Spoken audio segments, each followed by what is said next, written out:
Today we shall continue with some other properties of D block elements. They show only one type of oxidation state, usually that is +2, which is stable. The oxidation state of the elements not only depends on the energy difference, maximum number of oxidation state is shown by manganese. When they can show variable oxidation state, some of the oxidation states are more stable than the other.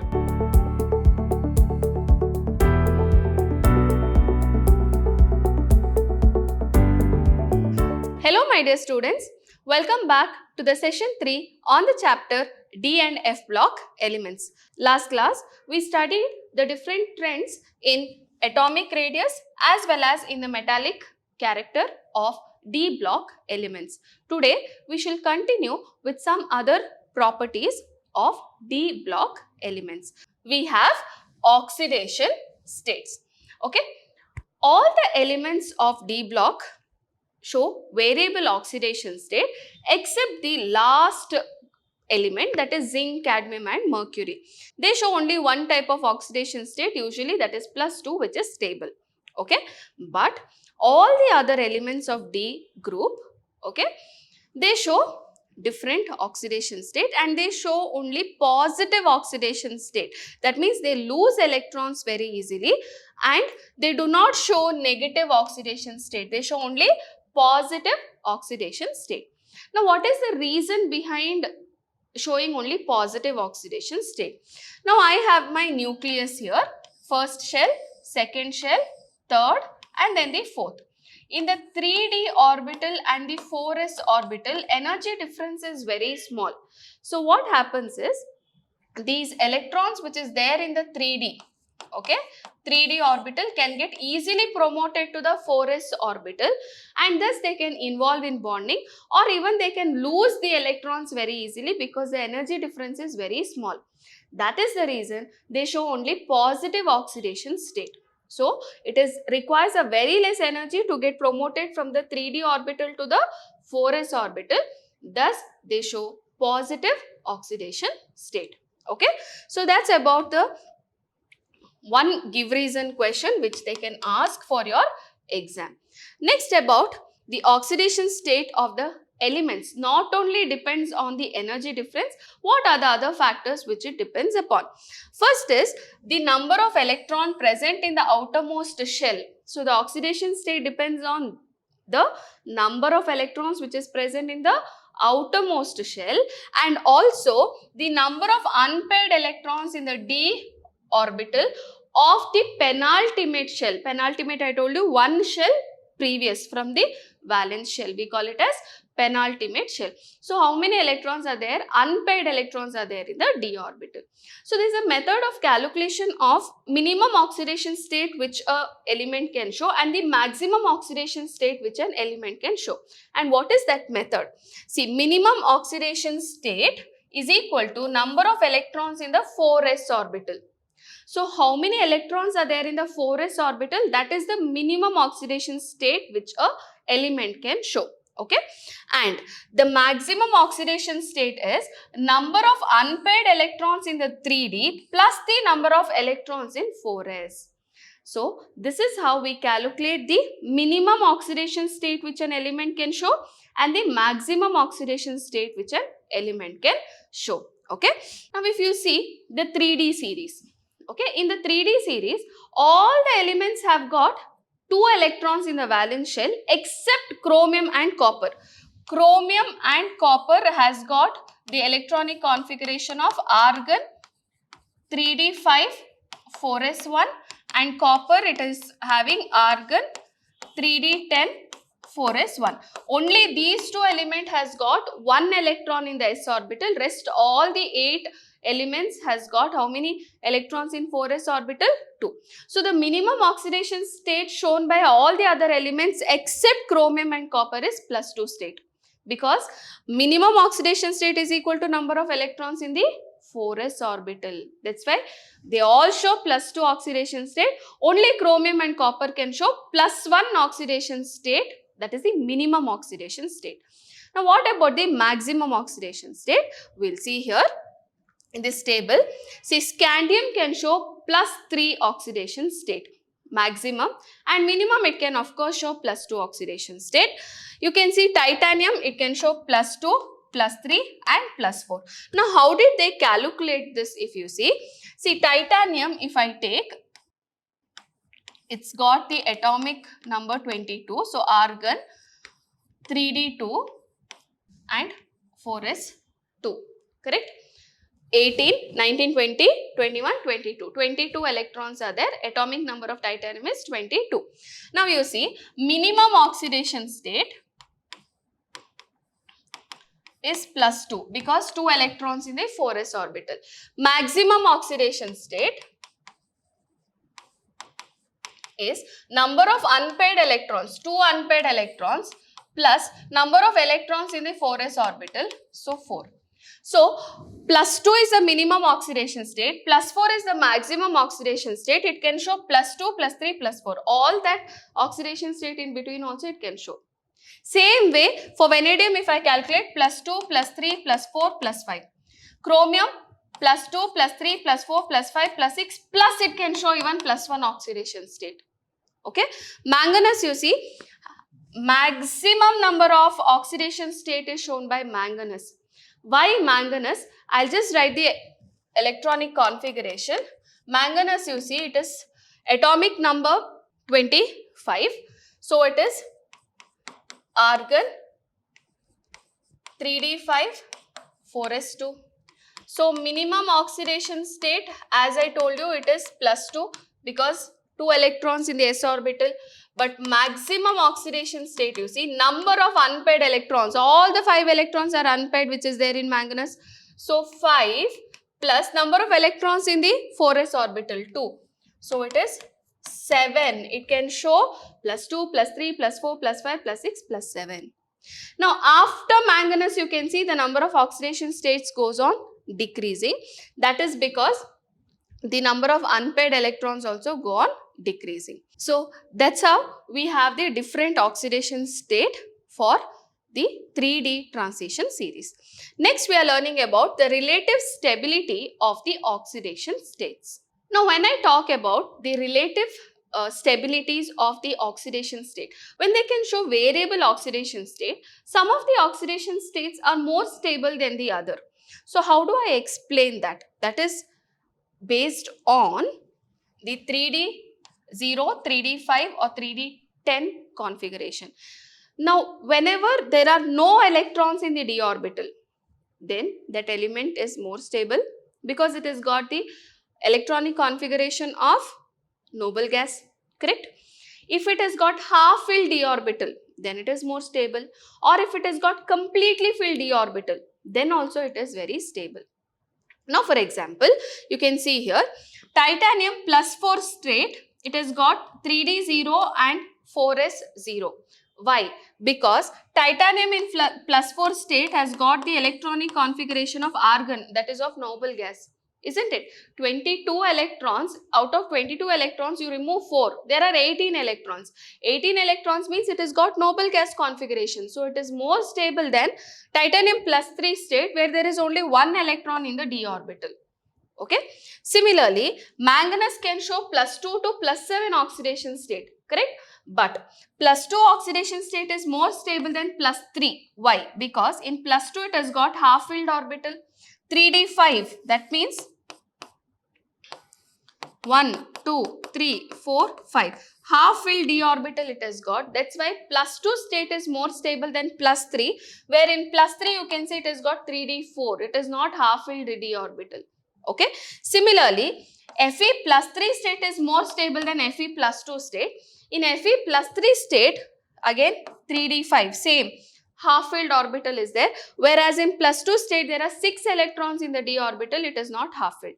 So always when one of the oxidation state is more stable than the other, that means that particular oxidation state has the configuration either 3d0 or 3d5 or 3d10 for 3D transition series. For 4D transition series means 4d0, 4d5 or 4d10. So we are more concentrating on 3D transition series anymore. Okay. So that's about the relative stability. I hope you have understood. Next is about the magnetic property of d block elements. We have the formula nu is equal to square root of n into n plus 2, where nu is the magnetic moment and n is the number of unpaired electrons. Now, if you see the electronic configuration of the 3D transition series, we have from scandium to zinc, okay, up to manganese. If you see the electronic configuration or the unpaired electrons increases. From manganese downwards, the unpaired electron decreases. Thus, from scandium to manganese, the paramagnetic property increases because the number of unpaired electrons are increasing. Downwards, the paramagnetic property decreases because the number of unpaired electron decreases. And zinc is diamagnetic as they have no unpaired electrons. Even in Zn plus 2 state, it is diamagnetic because it has got 3d10, that is d orbital is completely filled, isn't it? So it is having no unpaired electrons, so no magnetic property. Okay. So how do I calculate? For example, I shall just take chromium in plus 3 state. Okay. Chromium in plus 3 state, what is the number of unpaired electrons? I'll have to count.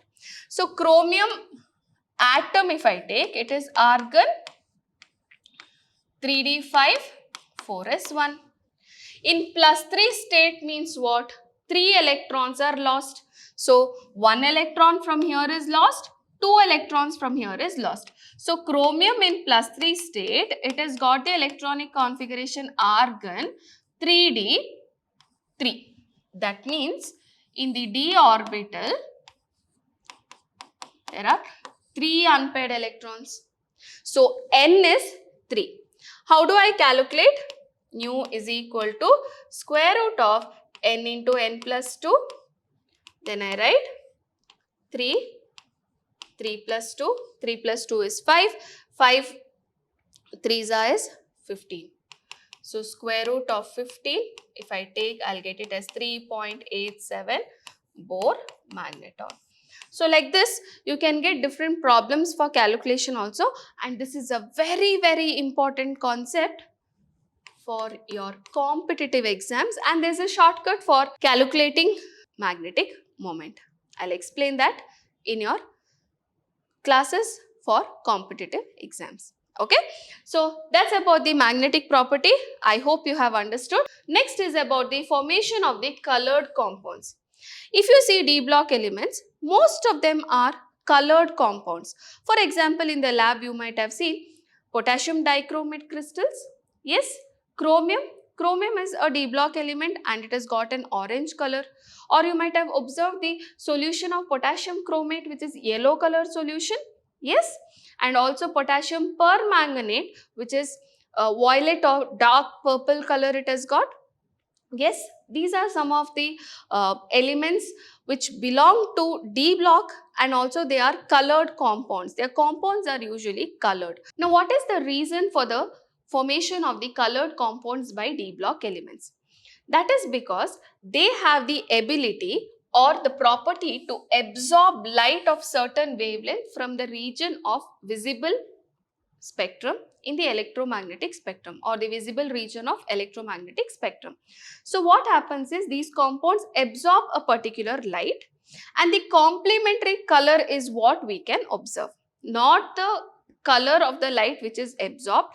The complementary color is what we can see or what is reflected, which we can observe. Okay, so for that we'll have to see the complementary wheel. This is the complementary color wheel. In this one, if the red color is the color which is absorbed by the compound, then green color is the color which we can observe. Similarly, if orange color wavelength is the light which is absorbed, then the complementary we have blue color, that is the color of the compound. So if the absorbed color is orange, we see blue color.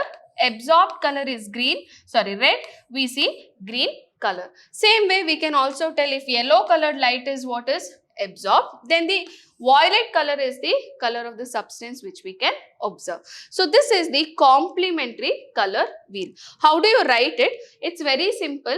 In VIBGYOR, I you have to leave out.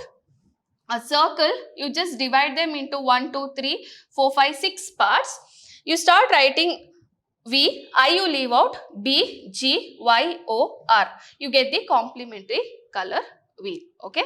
So this is how you can tell what is the color of the compound which we can see when which light is absorbed, you know. Okay. Next we will see why exactly these D block elements show the color.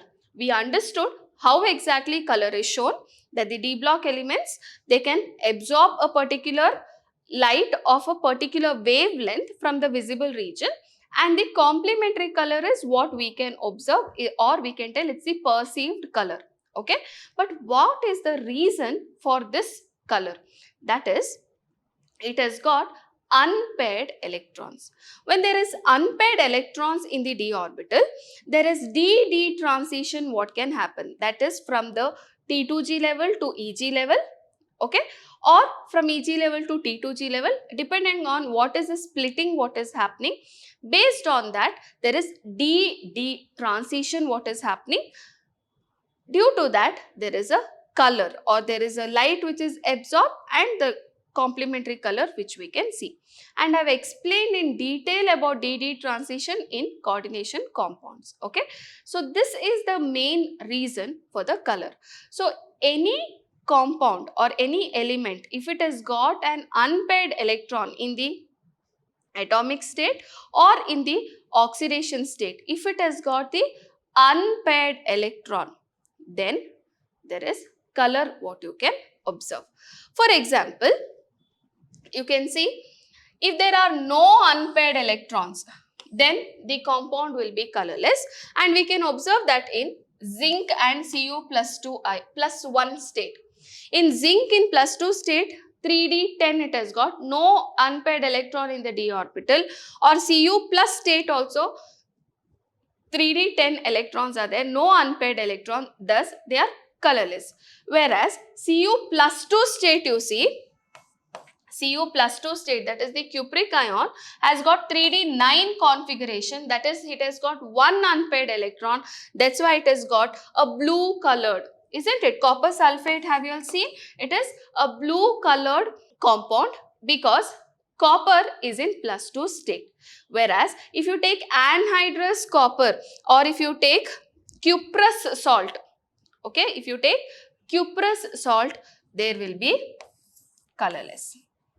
Okay, so this is one of the example where Cu plus state is colorless and Cu plus 2 state is colored because it has got unpaired electron. And what is the reason for color of the coordination compound? The unpaired electron which is present, the d electron which is unpaired, should be present for any compound to show the color. So we can see in different oxidation state there are different colors depending on what is the light which is absorbed. Okay, you can see titanium in plus 3 state, it's purple color. Vanadium can show variable oxidation state, different color in different oxidation state depending on number of unpaired electrons. Same way chromium, you can see there are different oxidation state, different color is there. Again manganese, you can see two different pink shades in two different oxidation state.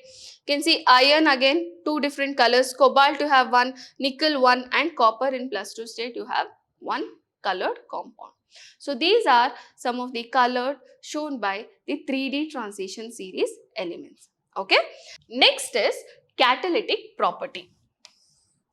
Now, if you have observed in organic chemistry reactions or some of the inorganic chemistry reactions, like for example, we can take Haber's process in which we are using iron as the catalyst, or we can take even contact process in which we are using vanadium pentoxide as the catalyst, or you take any reduction reaction where we use nickel or platinum as the catalyst, correct? All of these catalysts are D block elements. D block elements behave as a very good catalyst, or they have a good catalytic property. What is the reason behind their catalytic property?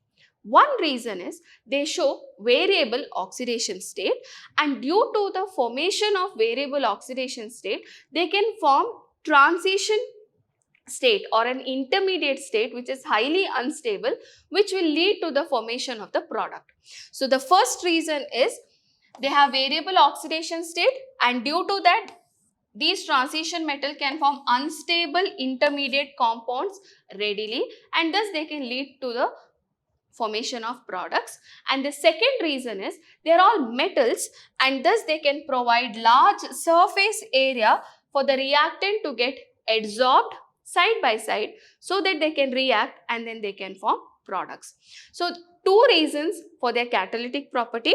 One is the variable oxidation state, which will lead to formation of the unstable intermediate complexes and thus forms products, and also they can provide a large surface area because they are metals, so the reactants can get adsorbed side by side, react to give products and leave space, and we have learnt about this in surface chemistry as well. So these are the two reasons for D block elements to be a very good catalyst, and it is a very important question for your exam. Two reasons, thus it can be asked for 2 marks. Okay. Next is, here we have some of the examples. Okay, this also can come for 1 mark. Give some examples for D block elements to be a very good catalyst. We have already learned iron in Haber's process for manufacture of ammonia, or we can use nickel in hydrogenation of oil and unsaturated hydrocarbons, or nickel in reduction reactions. It's a very good catalyst. And vanadium pentoxide in manufacture of sulfuric acid in contact process are the good examples for where D block elements are behaving like a catalyst. Okay. Next is about the formation of the interstitial compounds. Again, we have learnt about what are interstitial compounds in the chapter solids. D block elements form interstitial compounds very easily. Now, what is the meaning of interstitial compound? In a solid state or in the crystalline structure of a solid, that is about these metals, there are voids which are there, and these voids are occupied by small elements like hydrogen, carbon or nitrogen, which is trapped inside that void, and this gives rise to interstitial compound. So in the crystal lattice, we know we have the lattice points are occupied by the metals here, because these are D block elements are almost all metals, isn't it? So these are all the metal atoms which we have got, and there are voids which is there, which is empty space which is there. So in that empty space, small elements like hydrogen, carbon and nitrogen can get trapped, and they will lead to the formation of interstitial compounds. Now these interstitial compounds have different characteristics, okay, compared to their original metal in which they are pure. So what are these characteristics of interstitial compounds? First, they are non-stoichiometric and are neither typically ionic nor they are covalent. So they do not have a typical ionic character, nor do they have a typical covalent character. They are non-stoichiometry. That means the ratio is varying there. There is no perfect ratio which is there observed for these D block elements or these interstitial compounds.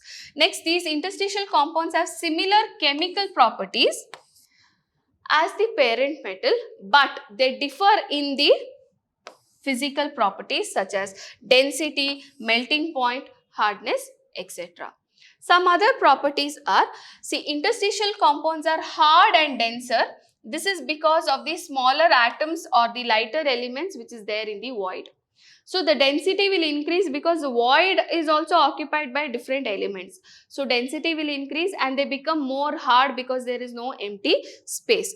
They become more closely packed. But it is observed that they retain metallic conductivity even there is a strong electronic interactions which is present in these metals. Examples for interstitial compounds: titanium with carbon, Mn4n, Fe3H, vanadium with hydrogen 0.56 or titanium with hydrogen 1.7, etc. These are some of the examples for interstitial compounds which is formed by 3D transition series. Okay.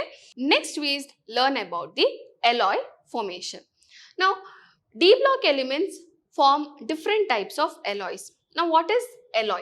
When I mix two metals and I get a different metal with different characteristic, then we call it's an alloy of any of the two metals. For example, I can tell brass is an alloy of copper and zinc, bronze is an alloy of copper and tin. Okay. Similarly, stainless steel is also an alloy. Okay. So why are these alloys formed? What is the reason behind it?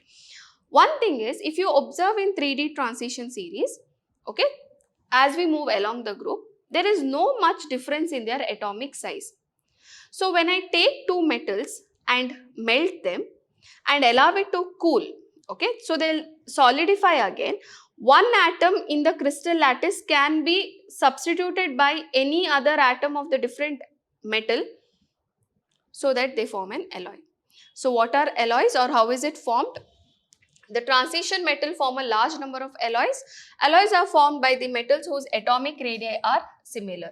So in 3D transition series, we have observed that they have similar atomic radii.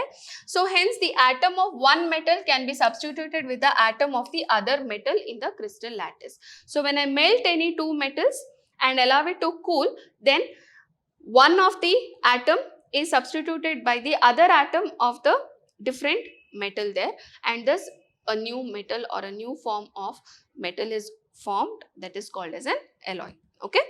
So for example, we can take chromium, vanadium, manganese and nickel, which is mixed with iron to form stainless steel, or copper and zinc if I mix, I'll get brass. Copper and tin if I mix, I'll get bronze. Similarly, different alloys are there. Brass, if you see, it has got 50 to 80% copper, zinc is 50 to 20%, bronze is copper 90 to 93%, tin is only 10 to 7%, gunmetal is copper 88%, tin 50%, zinc 2%, and bell metal is copper 80% and tin 20%. So you have different alloys which can be formed by D block elements. Okay. So these are some of the characteristics or physical characteristics of the D block elements, and we have concentrated more on 3D transition series, not the other transition series. Okay.